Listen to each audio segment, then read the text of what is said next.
Basketball may not seem like an aggressive game, but it actually is pretty aggressive. Within 6 months of being here, I was literally carjacked. I had a gun, a pistol to the back of my head. So he's on top of me, he starts belting me, like bashing the shit out of me, right? And You deserve that part. I was incarcerated for the next 3 or 4 hours. I So would for say, me, after being in Ukraine, I took in a whole new meaning of some of this. if there's a gun in that house or if there's a pool in that house, they're way more likely to die from the pool. The one stat that there is 96% of mass shootings are men.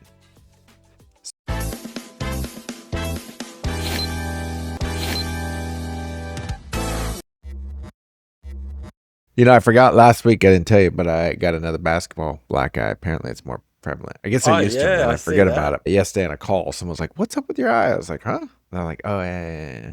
No means no. Yes, luckily it's a whole bunch of men. I don't know what that says about me either. But the older I get, the more I miss it. Because now these young kids, so I'll get into, because in basketball may not seem like an aggressive game, but it actually is pretty aggressive, especially. So I'm 6'2", and in college, especially NBA, I would be the equivalent of the shortest person on the court, the point guard. So the average point guard is about 6'2". But in pickup ball, I'm like the tallest guy by far. You're the point guard. Yeah. Well, the point guard's the short one. Now I'm like a forward or a guard. Okay. But so then you have to play in the middle, and it's super aggressive because it's all nothing but like shoving and pushing. It's more wrestling than basketball. And you own everything up here. Yeah, exactly. Well, you're fighting for everything up there, right? I like it when really tall guys show up because then I can play outside. It's like a whole different game. I'm like, man, nobody's hitting you, punching you. Everyone's looking at him now. Exactly. Imagine you saw the news this week about our president's assassination attempt. It wasn't near as realistic as the last one. He had a shotgun, must have had a 9mm or something, and then 3 knives. And he just tried to storm the security checkpoint. So he never made it into the actual ballroom. So people just heard. But here's what's weird is, as much shooting is going on today, this guy shot off 3 rounds and didn't hit anything. That's the reality. I don't know how many people are familiar with firearms and handguns, but even at the range, you're not shooting things at that far away, maybe 30, 40, 50 yards. And you're not hitting the target every time. And that's, in reality, that's only like 20 meters, 10, 15, 20 meters. That's not very far away. And if you're not using a rifle with scope, and you're just talking about pistol or even an automatic weapon where after you fire the first round, it's very hard to, keep the bullets in a group. Yeah, it's a lot harder to hit things. I saw there was a video that came out of, I think it was Texas, and a lot of people were having a go at this. It's about guns, most likely. Yeah, there's this guy who's outside of the school, and he's got a handbag, and it looked kind of crazy. So the police pull up on him. He's about to go in and shoot up a school, like literally. The cop gets out and asks him to show his hands, and instead of showing the hands, the guy pulls out the gun and full points at the cops and starts pulling the trigger. And now you're seeing, I think there was an exchange of about 20, 30 bullets without hitting anyone, right? And these guys were standing 10 meters away from each other, right? So you're seeing dirt, you're seeing everything else get shot around these two people, but they're both missing each other. The guy who was going to run into the school, he starts like standing, like taking on a flat like stance and moving on. So he starts moving, so he's a moving target. And so the cop wastes 2 magazines, doesn't hit a damn thing, runs around the back of his car, loads another magazine, and then the guy comes back to try and get a shot at the cop, and he nails him finally, right? Actually, he doesn't even know. I think he hits him, and the guy runs off. He has to chase him through a neighborhood. Like, it's the craziest thing. Eventually takes this guy down, but I think probably about 40 rounds, and 1 or 2 of them hit. People just don't know. I don't know because I'm such a lame Texan. I don't have a big truck. I don't have a horse. Although I grew up, and not only do I not have a gun, I've only shot a gun once in my life. Yeah, I shot a 22 rifle when I was little. When I was there, I thought you said you had a 22 or you were going to buy a 22. No, I talk about it all the time so I could be a Texan. I'm like, I got to get me a gun, but I never do. So no, I honestly have no idea what it's like with farm. Now, I have played airsoft and paintball with the kids out in the field all the time. So, but not that I'm making any type of comparison of knowledge of a firearm. So I lived in Arizona for a little while, and they have Tombstone in Arizona, right? And Tombstone is home to the most infamous gunfight that Yeah, in recorded history. The OK Corral. Yeah. I mean, we still, even gunfights today are compared to that one. And if you look at the actual science, the recorded history of what went down in that gunfight, most of these guys were standing within a room's length away from each other. This is like a little back alley. So they're literally 5, not even 10 meters away from each other. So we're talking 15 feet. And we're talking multiple guns discharged and only a few bullets hitting, right? Like this is close quarter, close range, full shootout in the middle of the street, and only a few people got hit in the end. And this is after minutes of firing. So hundreds of rounds. People just don't realize how hard it is to actually, and if you're being shot at as well, it's different in paintball, right? Because the worst thing that's going to happen in paintball, if you get shot, you're going to go, ow, right? Right. But in real life, when someone shoots at you, there's a feeling you get that's like, I want to survive this, and I do not want to get hit. And that feeling overwhelms the take aim and hit the other guy a lot of the time. Literally the fight or flight response. So, I have no idea. I've never had a gun put at. I don't think I've ever had a gun pointed at me. Even. Well, so not like a real gun. This is the crazy thing. I lived in Arizona for 10 years. Arizona is not just open carry. You can conceal carry and you don't need a permit. So I thought it was my state duty to buy guns when I was there. So I bought all the guns. That's like Texas. I know what you mean. I bought a shotgun. I bought the bad gun. I bought the AR that kills everyone by itself. It's just a really bad. Anyway. Did you even use that? That's what's crazy. I used it for when my family or friends would come visit from Australia. We're not allowed to have guns in Australia. So when they come over, I would take them out to the desert and they would shoot a machine gun. They loved it. But the crazy thing is I moved back to Australia in 2020, just during COVID. I had to leave my guns in America. I couldn't bring my guns with me. And I moved back to a place where there's literally you can't have guns, apparently. Right. And within 6 months of being here, I was literally carjacked. I had a gun, pistol to the back of my head. Oh, you're kidding. No. It was crazy. I tried to bail. I actually did try to bail. I was like... I mean, guns are illegal in Australia, the entire country, right? Knives are illegal. Machetes and knives are illegal in Australia, right? So guns are definitely illegal. And this is what we'll get to in a minute, but it's crazy. So gun to my head, I actually tried to bail on him, and I was like, shoot me, motherfucker. Like, run? Yeah. Oh. I mean, if I was in the States, I would have had my gun underneath my seat, right? And I would have just... I'm glad that your attitude stays the same, whether it's a hijacker or the police. Yeah, it's like, it doesn't matter. You dumb. They're the same people, right? They've got a gun. They think they're tougher than me. Fair. Yeah. That's fair. So anyway, so these guys, they didn't end up using the gun, but they did check. They were on motorbike. This was coordinated, right? They tried to hold me ransom for $50,000. And then when they didn't get anything out of me, they let me go. They kept the car. But the whole time, I thought they were going to kill me. They told me they were going to burn me and leave me in the car. The way they finally got me, I bailed and I ran, and they chased me down on a motorbike. So dude with the helmet comes out, he's got tasers me, and I'm still going because I'm in flight. Like, I'm going. Like, I know I'm going to die, right? So the taser doesn't do shit to me. So he's on top of me, he starts belting me, like bashing the shit out of me, right? And I'm that part. I'm trying to fight back because I want to survive this, right? I don't want to die.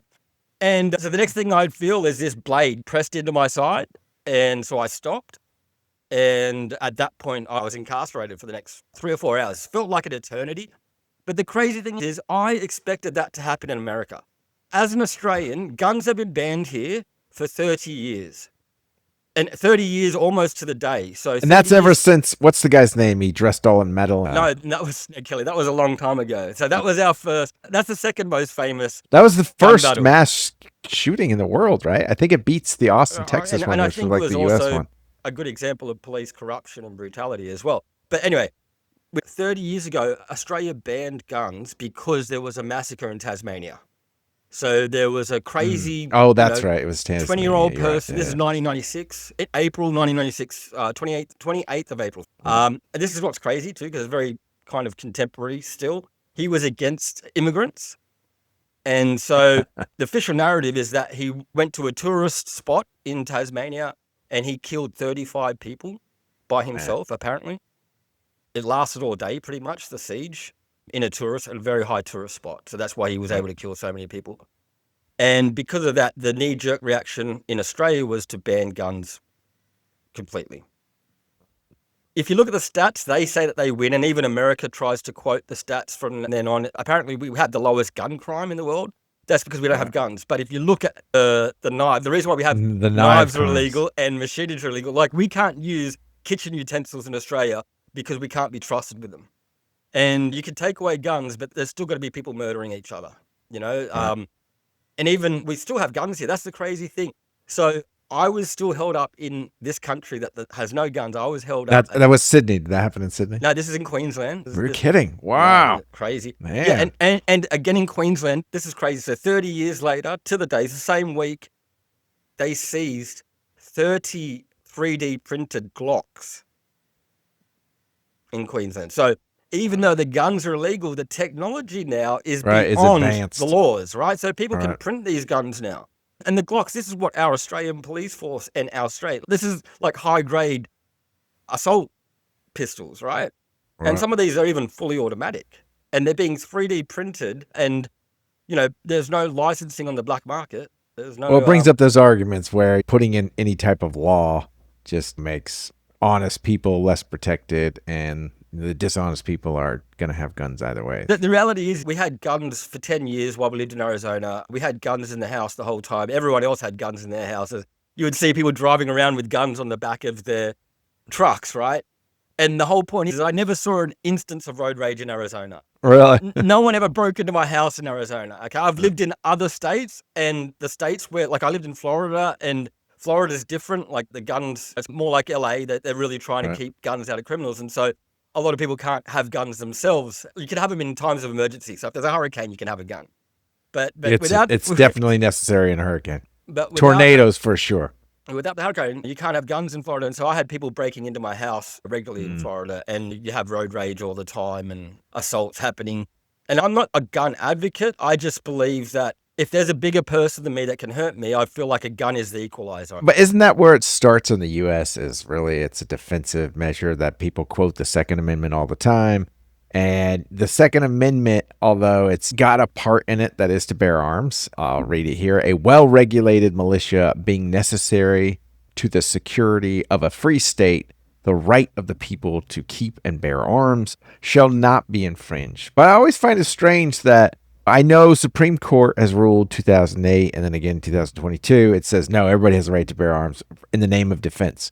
So the Supreme Court has ruled on it, a very conservative court, but they have ruled on this now twice, and in fact, a couple of times before that as well. However, the fact that we don't lean more on a regulated militia, and that could mean like, okay, you can have a gun, but you have to form a militia, which can't just be a single person, and then you call it a gun club. So the militia has to have a compound, and you could keep them all at the compound, the shooting range. So that could be a way that easily, right within the Constitution, is a regulated source. But it's also part of American culture. It's strange because you're a foreigner, so I think you know what I mean when I say it's enriched in the culture. Well, I'm a foreigner, but I think Australia suffers the same problems that America has, is that we have constitutions that were written hundreds of years ago. And the language, like, listen to it, you read it out, and I'm thinking, are Americans still fighting the redcoats? This is just crazy. Right. I feel like we need new rules and laws and new governing decisions that are based on now instead of what the fears were of the day. But also, I feel like it should be probably everyone's right to have a motor vehicle. But it's not everyone's right to drive that motor vehicle on the road or to drive it and use it however they want to. There's laws, there's licensing, there's agreements. Yeah, regulation isn't necessarily stopping your right. It's just within it. Yeah. I mean, I have changed myself. I'm a devout libertarian down the sleeve, but I've never been a big fan of guns. I don't shoot them. I don't hunt, but I know people use them, and I like to eat the meat. So that's because you're 6'3", Joe. That's because you're a monster. I'm 5'2". Well, so I will say, after being in Ukraine, I took in a whole new meaning of some of this, where I'm like, every household having a gun actually takes on a different thing when you think of somebody else invading your country. But where I grew up in Chiloquin, when I was growing up, there was a city ordinance that every household was required to have a gun. And this was because Chiloquin, the sign when you drive in says like 927 people. It's a reservation town, very high crime. And it's just like lots of drunk people. You need to gather a posse every now and then. Yes, exactly. You got to get on your horseback or find someone.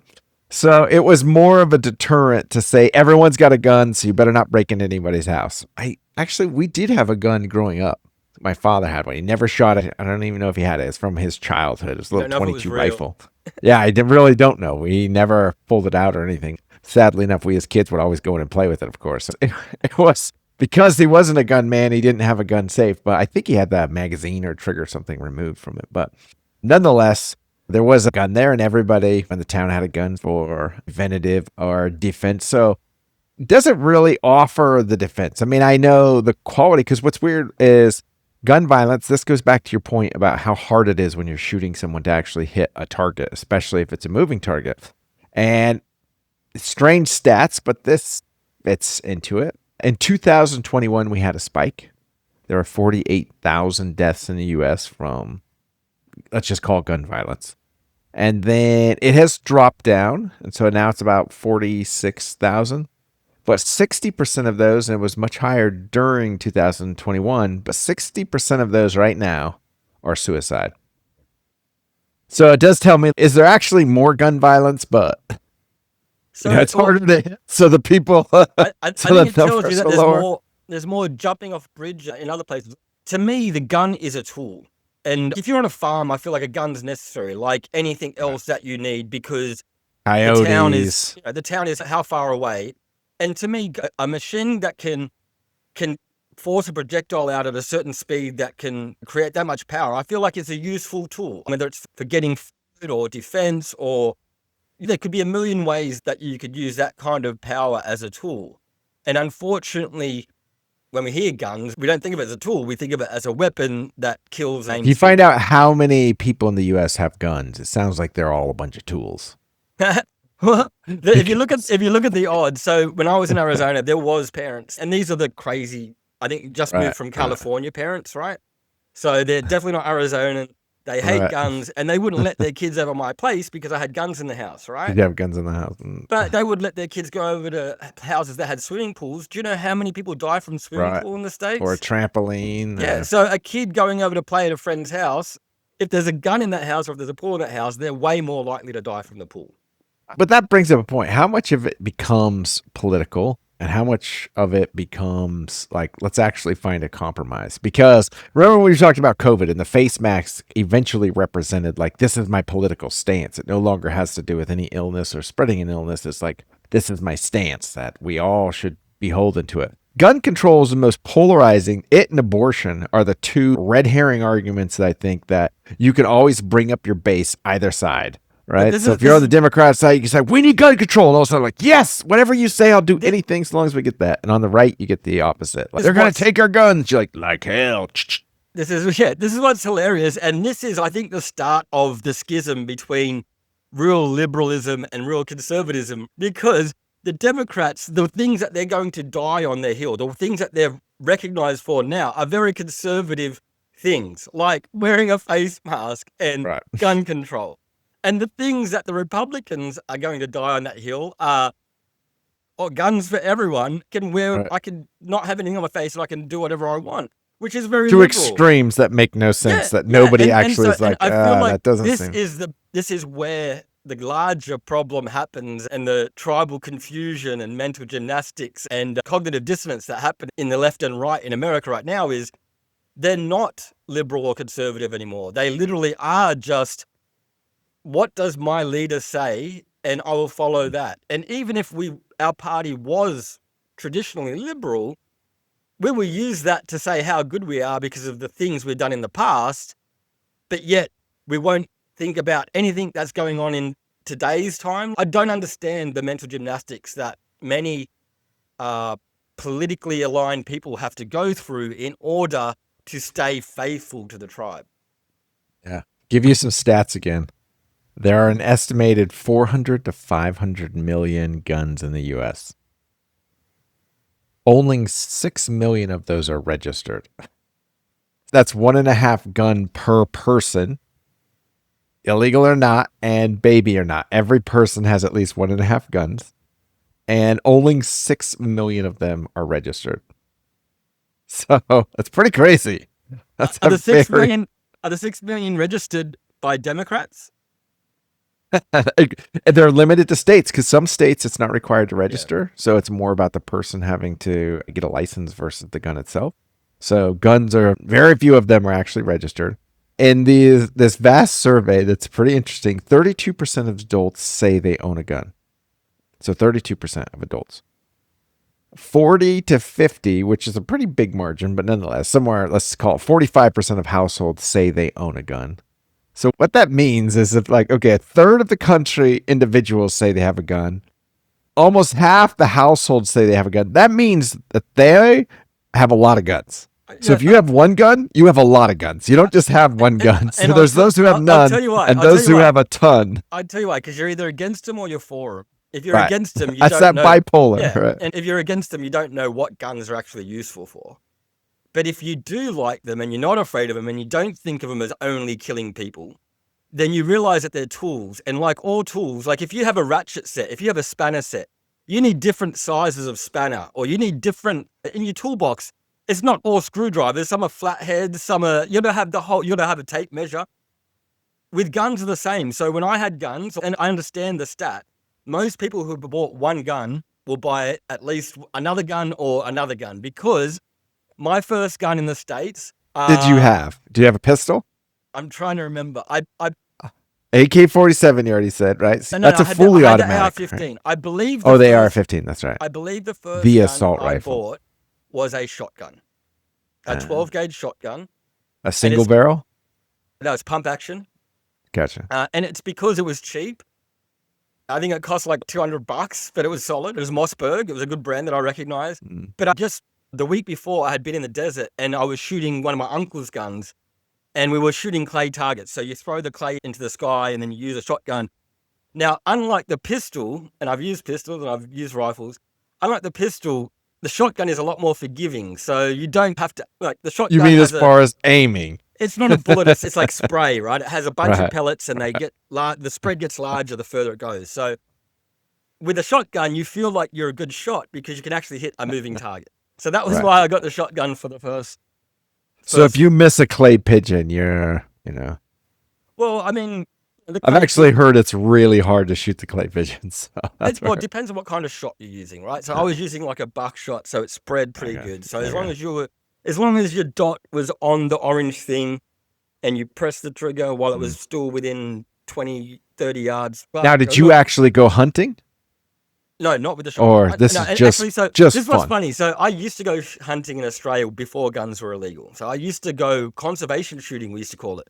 We would literally go down and shoot like hundreds of roos in a weekend, hundreds of kangaroos. Right? I was going to say the only time I've ever killed was when I went hunting in Port Augusta, and they shot the kangaroo and I had to cut its throat. Because these things grow into paid populations on the farms. So that's how we do. Breed like rabbits. They're all over the place. But when I became an adult, I had a conscience about killing animals. And I only killed animals when I was a kid. You put on childish things like killing animals for no good. I was raised in a gun culture as a child, and so I didn't understand how it could be bad. Or killing animals could be bad. All of my kids are vegan now.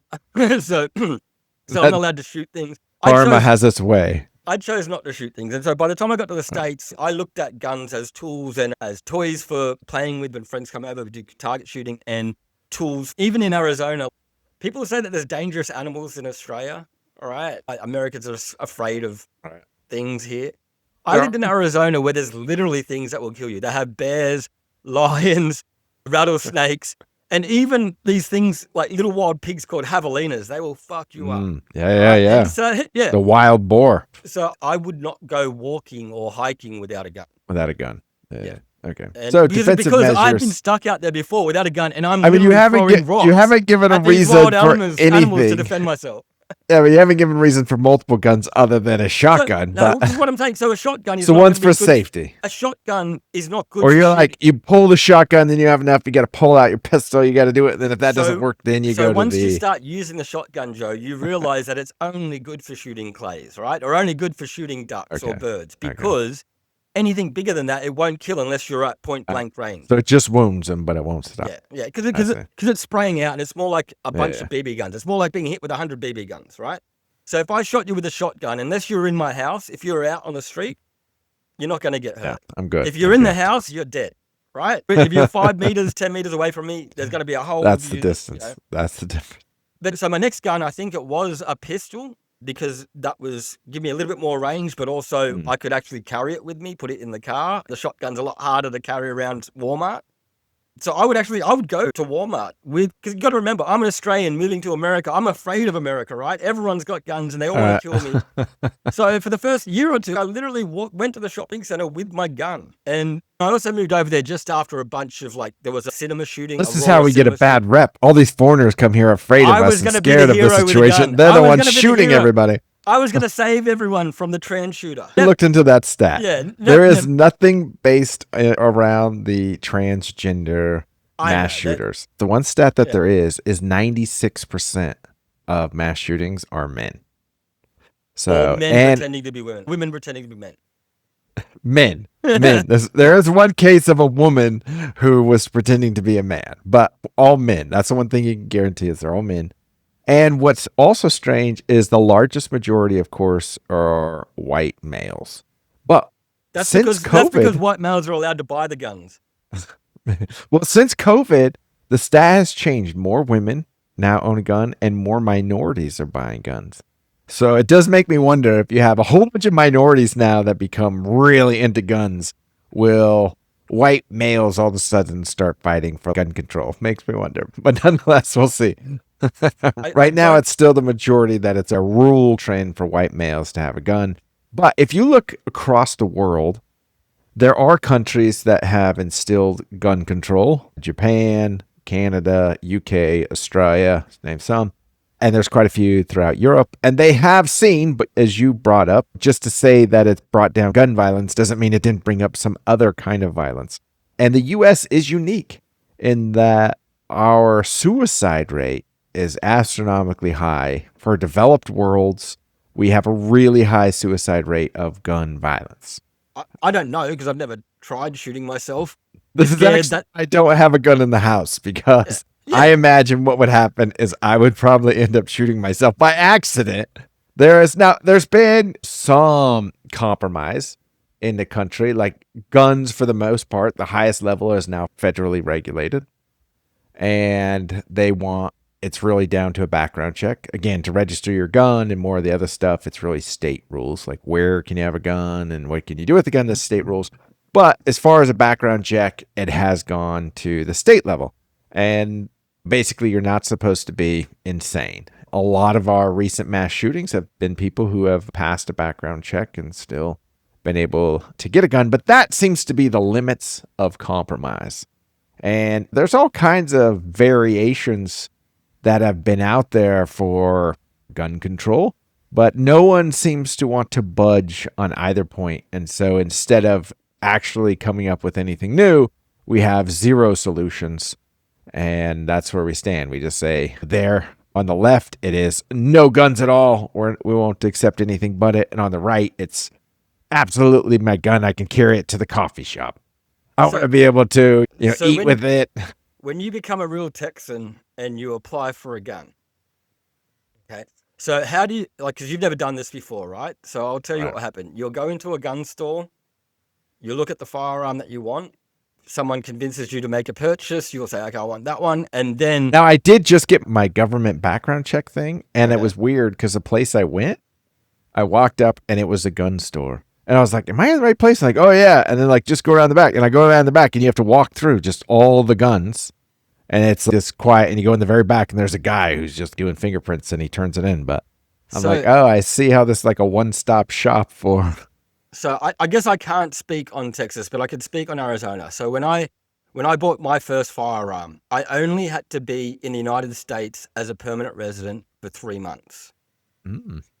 So that was the qualifying factor for me to be able to purchase a firearm in the States. So once I made it to 3 months as a permanent resident, I went down and tried to purchase a firearm, and I had to do a background check. Well, the background check is basically the gun shop calling a line and giving them my green card number, because that's the permanent residency thing. Right. And they wouldn't sell me, and I believe this is usually how it happens. If it's the first time you're buying a gun, they won't sell it to you on that day. See, this is how I know the system doesn't work. If somebody will sell you a gun, then it's obviously broken from the beginning. They'll make you come back the next day, right? So I came back the next day and got it. That's the solution. Every purchase after that, They would just have to make a call before they do the final sale. As long as I hadn't committed a crime or anything, they would sell me the gun. So they don't do they do a new background check between they guns? Do a check, or they but just when I do the say first check, one? it's not really a background check. I believe they're It's just calling in a line, and then that line, legal. if you're flagged, then they'll say you can't have it. Or if you don't meet any of the requirements, you'll get flagged. But so the process is you get a gun unless someone says no instead of no unless 100%. Someone says yes. But usually the first time you go to get a gun, they will say no automatically because you don't have a history of having guns.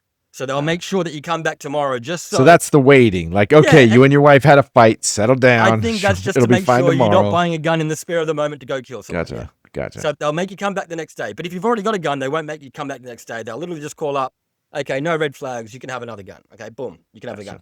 So once you buy two, you're into the friend and family's frequent shopper discount. The problem is most Americans who hate guns don't know guns. Okay, so they don't know any of this process. Right. So they think that they think this process is what keeping everyone safe when it comes to regulation. Now, and this is the only thing you hear Republicans and Democrats really talk about, arguing about a lot. The bigger problem than this is the secondhand gun market. And the reason why the secondhand gun market is a massive These are the flea markets, right? Yeah, it was gun shows. Like at a gun show. So this is how the laws are in most states in America. So at a gun show, I can sell my secondhand property. I've never been to a gun show. I've just seen them on the movies where it's like everybody's selling guns, and as soon as someone says police, like the whole place disappears. I did this, right? So one of my pistols I wanted to upgrade. Okay. And if I went and sold my pistol, or if I tried to trade it through a gun club or something like that, I would get like a pretty, like doing a trade-in with your car. Your $200 shotgun, you might get $20. Is that what you mean? I had a pistol, right? So I had a pistol. It was a 380 ACP. I wanted to upgrade to 9mm. With a silencer and a big long clip. If I'd have sold my gun, or if I had put it in some store and sold it on consignment, it may have sold to someone with a license or a permit for about $300. Now, how much did you buy it for? Give me a sense of the I probably spent about here. $450 on it.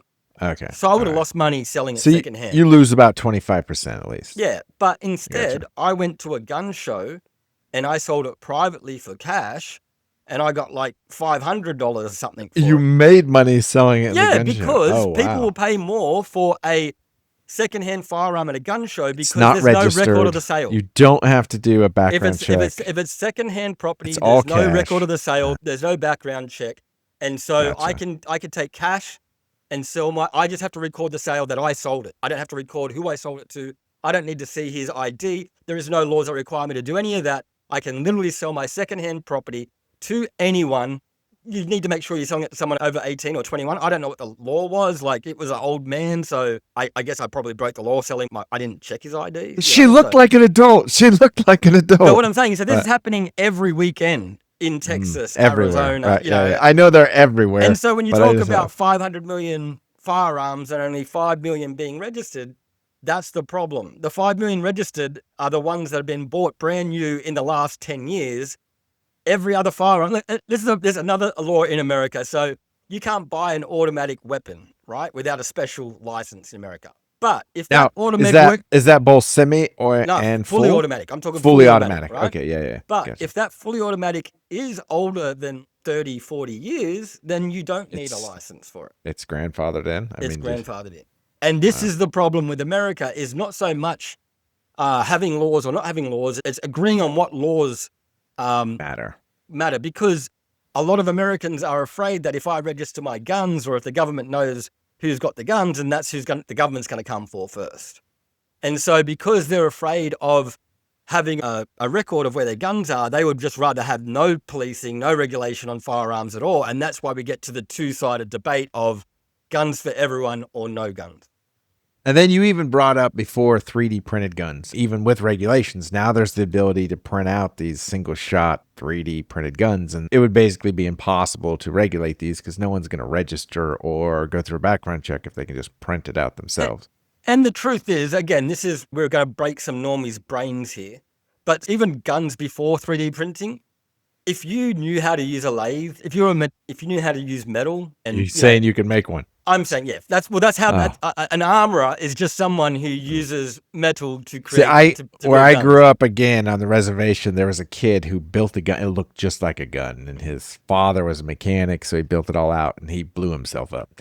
So now that's always in the back of my brain. I don't know if anyone can make a gun. You do have to have hardened steel. Oh no, and you a whole just bunch need the of mess. tools. You just need a lathe. You just need. I wouldn't mess with it. I wouldn't mess with it. And I'd even shoot actually myself. to go even further, to break even more normies' brains, so you can buy pretty much every component of any firearm.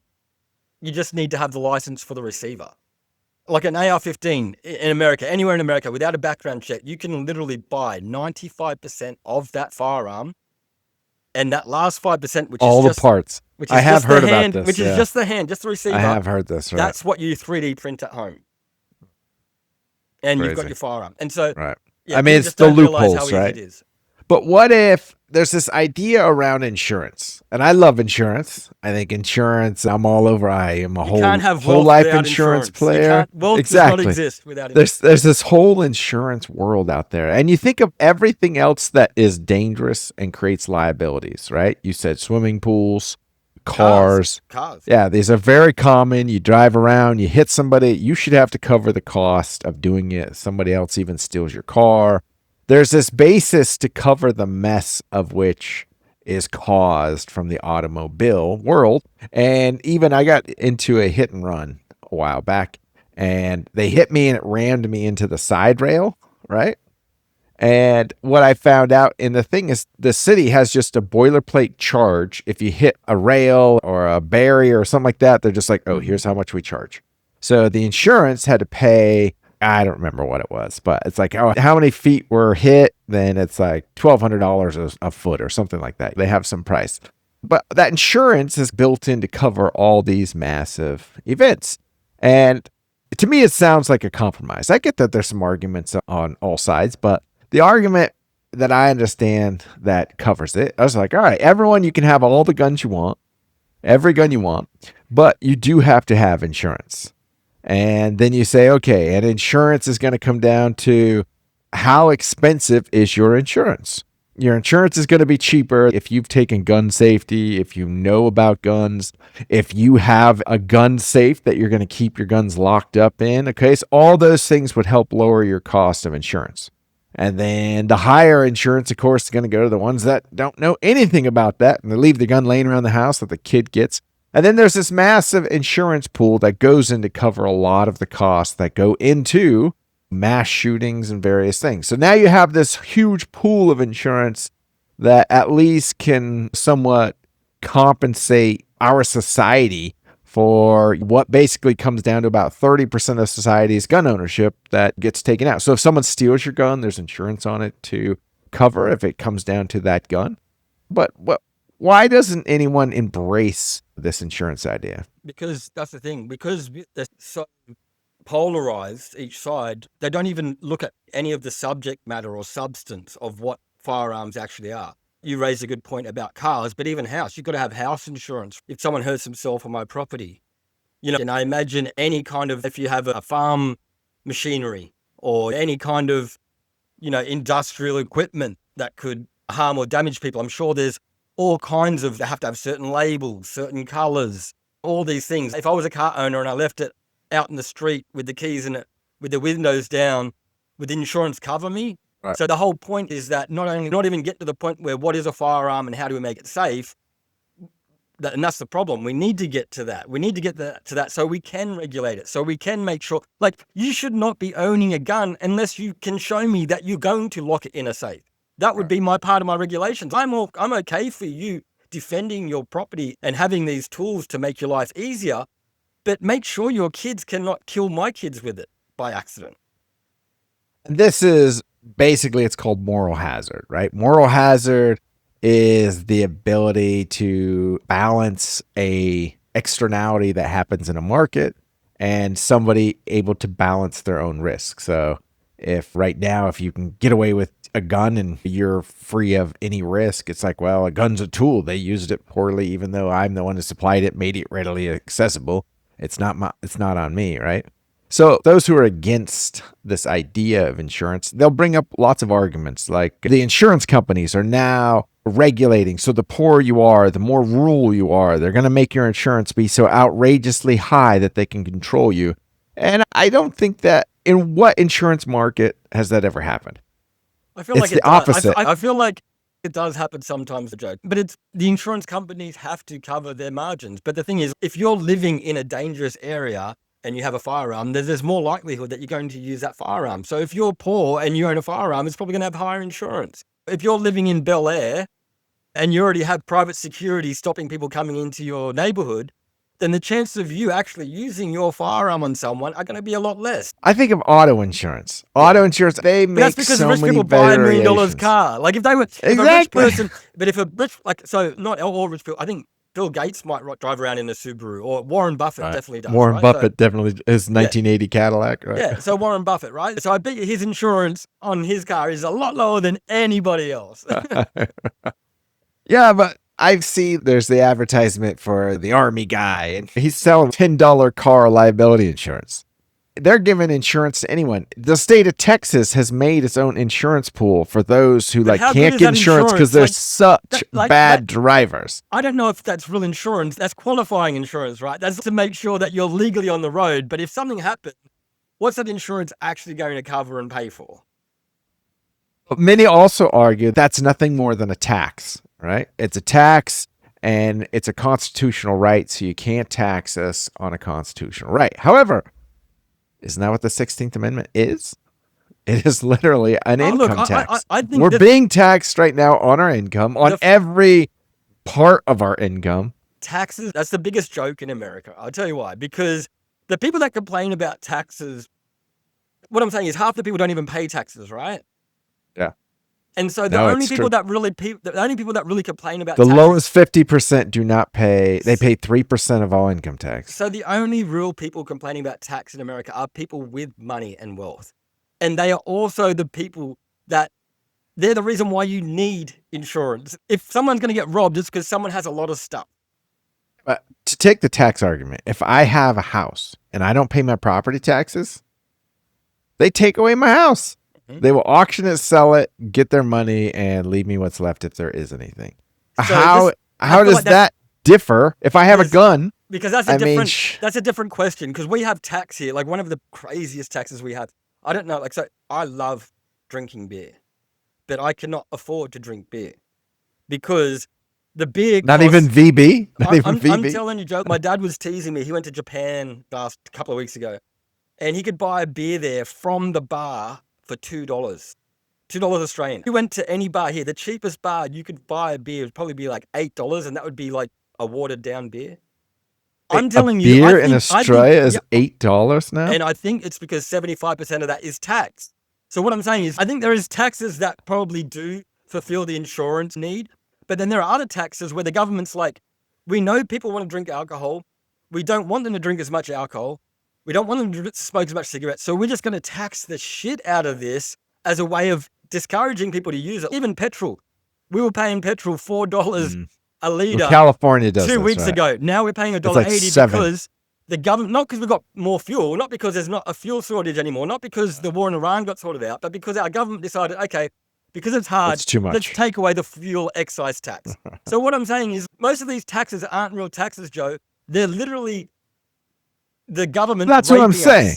That's what I'm saying. That's why people don't want to be taxed about their guns, because they know they're going to be taxed beyond what the tax should be. And I'm not a proponent of taxes, but what I am saying is, in the same argument of your Second Amendment, there's also the 16th Amendment, and you can be taxed. And you can't say, oh, it's a right, and then also say, well, you can't tax me because it's a right. Well, you have many rights of which we pay taxes on. And so it just happens. And so this is part of it that I think in the realm of... That's why I don't see having license and permit requirements for firearms at all encroaching on the Second Amendment. So for you, you're not so great into insurance, but you're like, let's create, if we had more of a license mandate to say, all right, if you have a firearm, get in education. That's where you get insurance from. So the mixture of those could work. Look, they do that in Australia. So I just renewed my license here in Queensland. and it costs me For your driver's my license. driver's license just to drive Yeah. on the road. I have to pay $100 a year Yeah, just to drive on the road. exactly. No, but in Arizona, I could pay $20 for 5 years.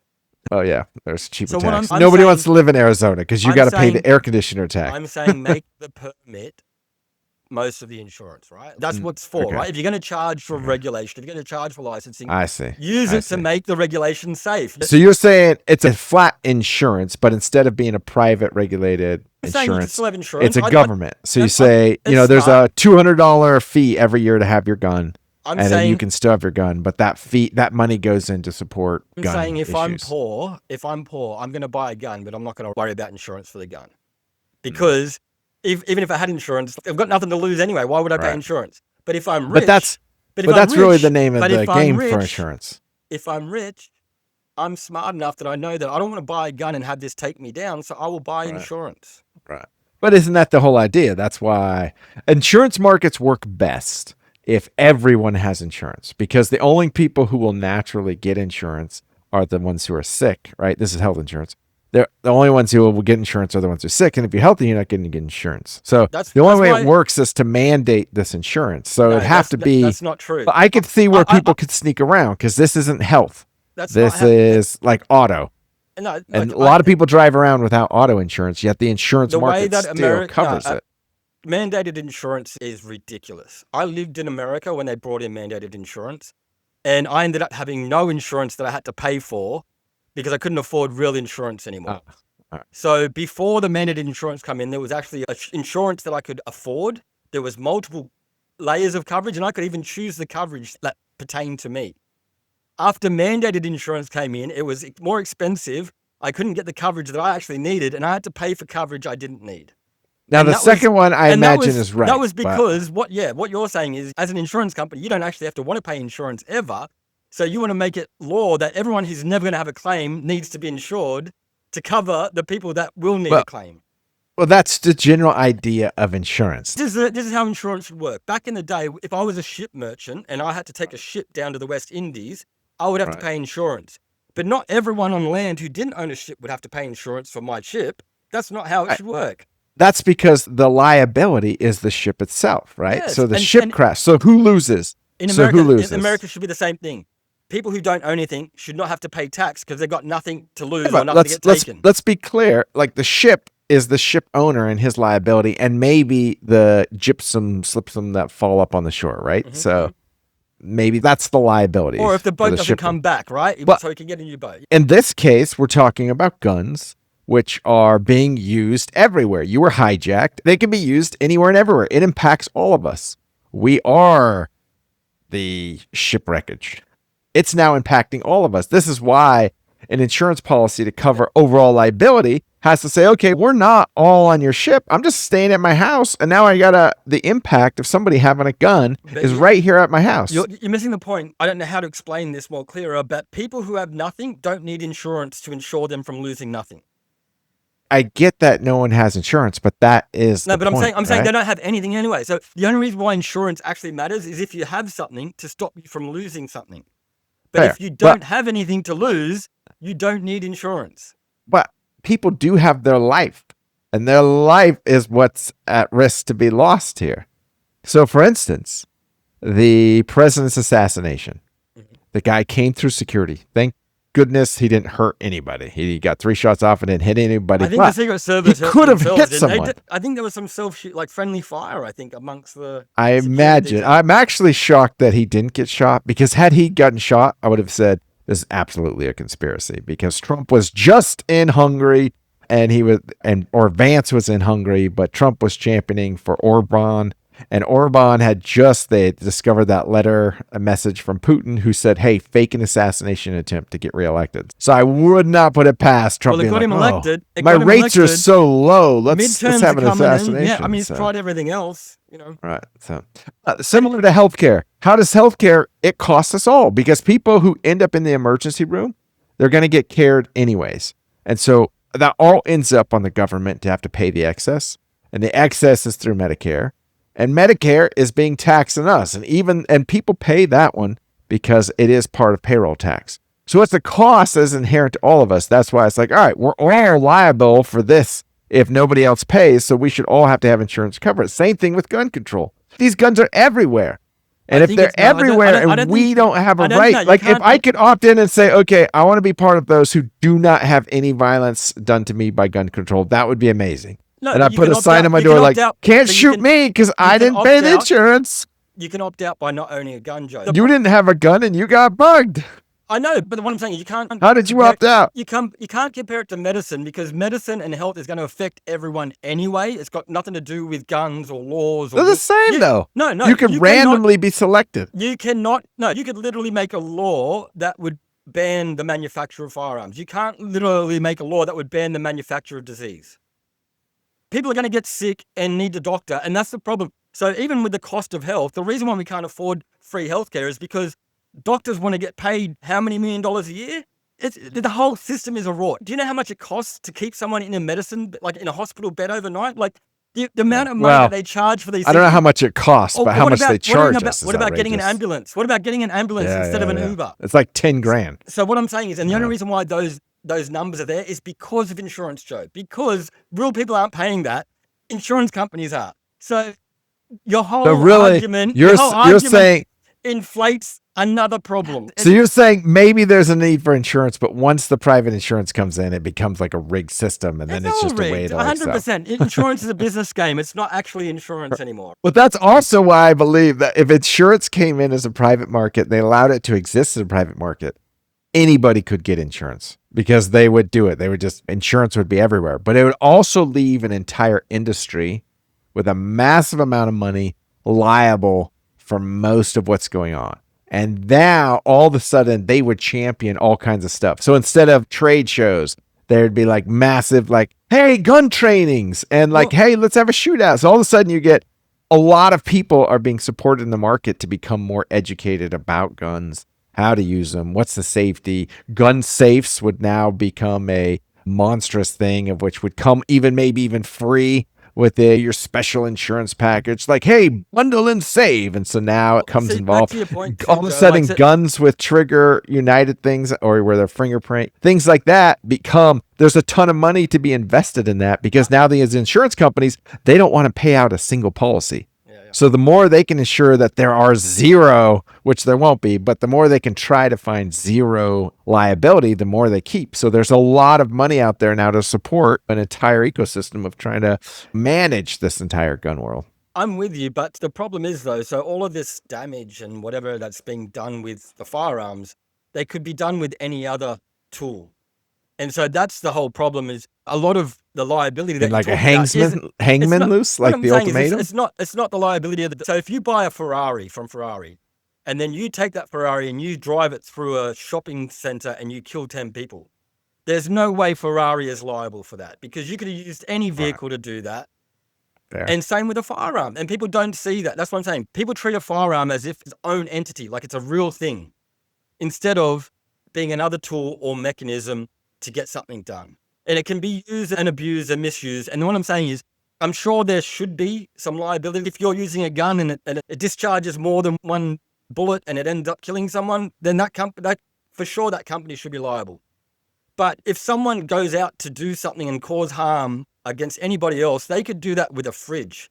That fridge company should not be liable. I agree with you. I'm not saying that just because the gun manufacturer should be the one. That's why I'm saying that's one of the reasons there should be an insurance world is because a gun manufacturer creates a defect, sure, they're liable. But other than that, they sold a gun.